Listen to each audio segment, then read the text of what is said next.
إذا أنا قعدت يم أي جماعة وهذول الجماعة كلامهم في ذكر الله عز وجل، أو قعدت يم جماعة ثانية وذول الجماعة حكيهم بالدنيا ما يذكرون الباري عز وجل، شنو الفرق؟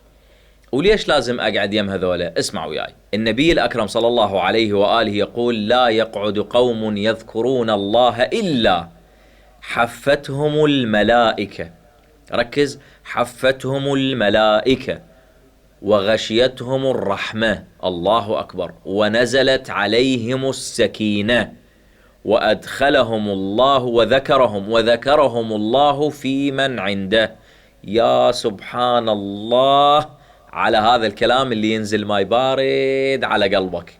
هسه راجع نفسك، ويا من جاي تقعد، وين تمشي، وين تروح، ويا الناس اللي دائما في ذكر الله، لو ويا الناس اللي ناسين الباري عز وجل ودائما شغلهم ايش قالت الدنيا، ايش حطت الدنيا. الله يعمر دوركم ان شاء الله ومجالسكم دائما في ذكر الله عز وجل. الكلام جبناه من كتاب مكارم الأخلاق، الباب العاشر في الأدعية في التكبير وغير ذلك، صفحة 229. دمتم بخير وفي أمان الله.